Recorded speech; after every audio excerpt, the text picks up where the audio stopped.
Prioritizing Standards 101.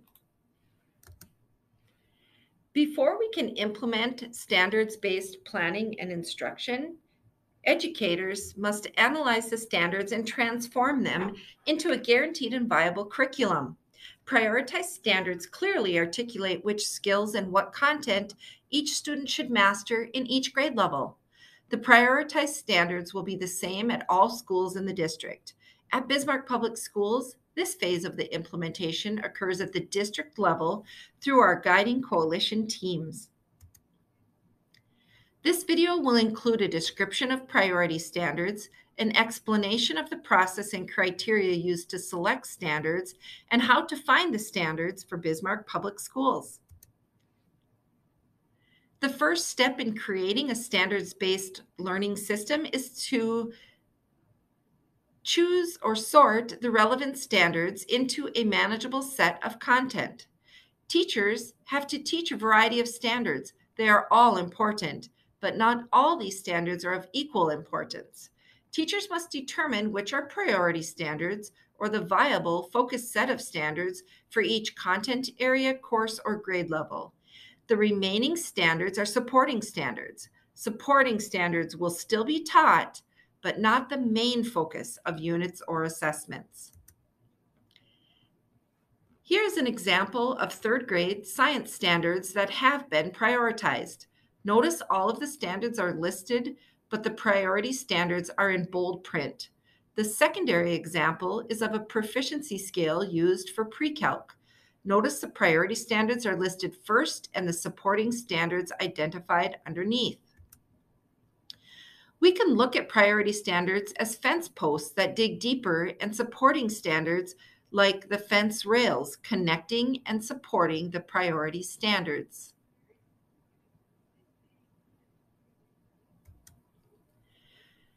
Creating a set of priority standards involves comparing each standard against certain criteria such as endurance, leverage, readiness, assessment, and teacher judgment to determine which standards are most important.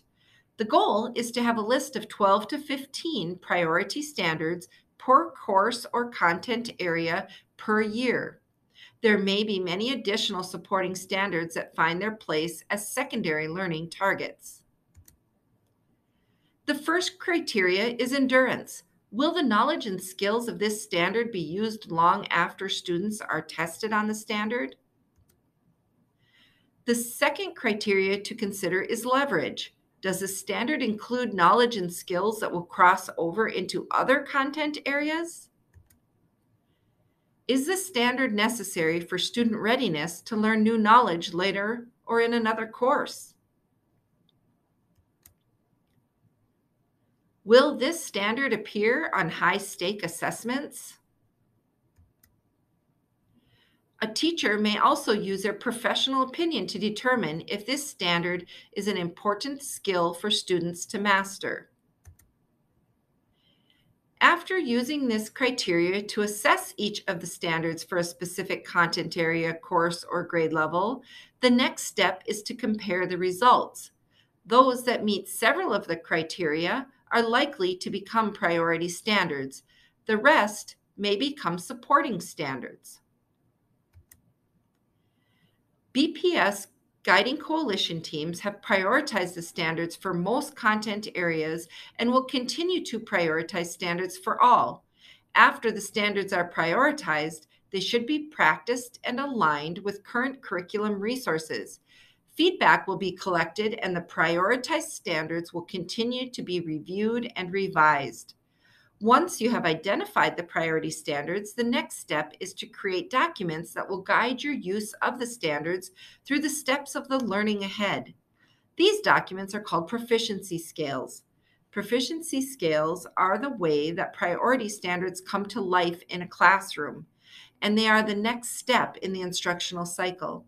You may learn more about proficiency scales in the Proficiency Scales 101 video.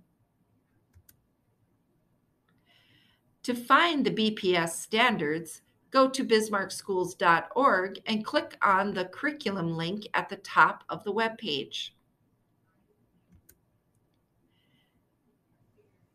From here, you may click Curriculum Resources, and you will see the folders that open underneath. And you may click into the folders by grade level or content area. Prioritizing the standards is the first step in a guaranteed and viable curriculum. With these BPS curriculum resource links, you may also find curriculum maps, pacing guides, and proficiency scales. Standards-based learning will lead to students being more engaged, more likely to complete assignments, more able to see the relevance of what they are learning, and more likely to value the learning they accomplish. Teachers will find a clarity of purpose and clear goals and learning expectations for students. If you have any questions about prioritizing standards, feel free to email learningdesign@bismarckschools.org.